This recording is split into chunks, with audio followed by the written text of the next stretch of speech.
back. Derek Pratt, educator at the Erie Canal Museum, and we are doing another Artifact Friday, highlighting one of the artifacts here in our Erie Eats exhibit located in the historic Syracuse Waylock building at the Erie Canal Museum in downtown Syracuse. As always, thank you very much to the Erie Canalway National Heritage Corridor and the William G. Pomeroy Foundation for providing the funding to let us do all of our great Erie Eats programming this year. Now, on to our artifact, which is this thing. What is it, you may ask?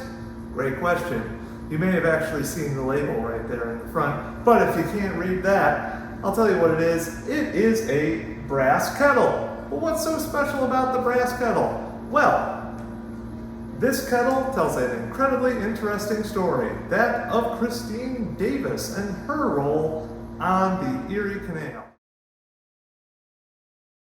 You see, Christine Davis worked as a cook for canal workers during the time of the original Clinton's Ditch era Erie Canal's construction. She was born in 1802. Her father was a German immigrant who came to the United States during the Revolutionary period, though he changed his name to Davis to better fit in. He had encountered some bias due to American prejudices against Germans due to Hessian soldiers fighting in the Revolution. He married a woman by the name of Elizabeth Renthal, and they had two daughters, Rachel and Christine, who would own this kettle. Christine herself married John Hassett in 1920, and this was during the canal's first construction period, and it is during that time Christine found work as a cook for canal laborers. You see, canal laborers digging the canal were often not paid fully in cash. They were also paid in food and lodgings. So you needed to hire a cook to provide those things, oftentimes. It's unclear from the information we have whether she found this work all on her own or whether John, her husband, also worked on the canal. But it seems logical to assume that he did, however. He might have been a laborer or perhaps even a contractor employing laborers. So Christine had this kettle, like I said, made for the purpose of feeding workers and to a size that could actually accommodate feeding a whole work crew. The kettle here has a reinforced lip wrapped over a wrought iron ring, and it is a foot high and 17 inches in diameter. We like to talk about this kettle a lot. If you've only seen pictures of it, it is big. Well, you see it now to scale next to me. This is a big pot. Big kettle.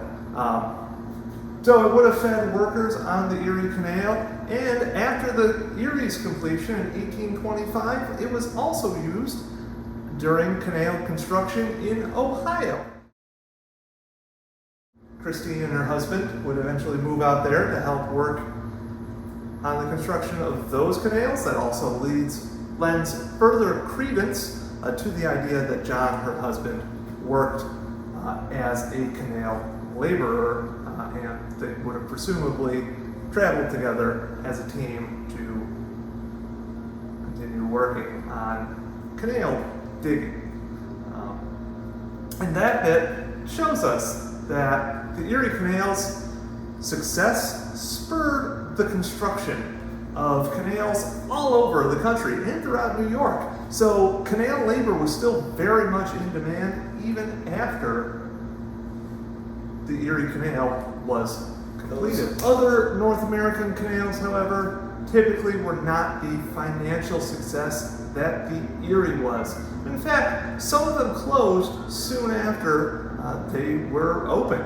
But that did not mean that they kept the westward flow of goods and people moving towards the interior of the country. And the Hassett family is a prime example of this, doing this westward move. Like so many Americans during and after the canal period, they moved west, first moving to Ohio, then Illinois, before eventually settling in the Ozarks. After the end of the canal construction period, when this kettle was in use feeding canal workers, it became part of the Hassett household and was used for a number of purposes, most notably making apple butter every year. Now, that's pretty good, but from accounts we have, the kids in the family hated the making of the apple butter because they had to clean it before it was put away for the year, which was, I guess, tough work. And this is a big kettle, and I assume apple butter's pretty sticky. So good for them that they did that, and they did an excellent job though cleaning it because it helped preserve this wonderful artifact. And that care for this kettle allowed it to pass down through the Hassett family, going from Christine to her daughter, Martha Maria Hassett, then to her own daughter, Margaret Josephine McHarry, who would then use this kettle to store food, keep it away from rodents and other small animals in the winter, and she would finally give it to her niece, who was kind enough to donate it to us here at the Erie Canal Museum, and we thank her tremendously for that donation. So, I hope this has been informative and you learned a lot more about this great artifact in our collection.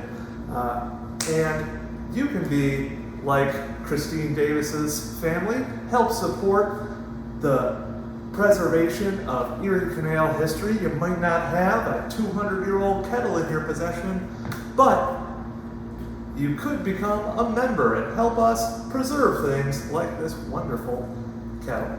So thank you, and I'll see you next time on Artifact Friday.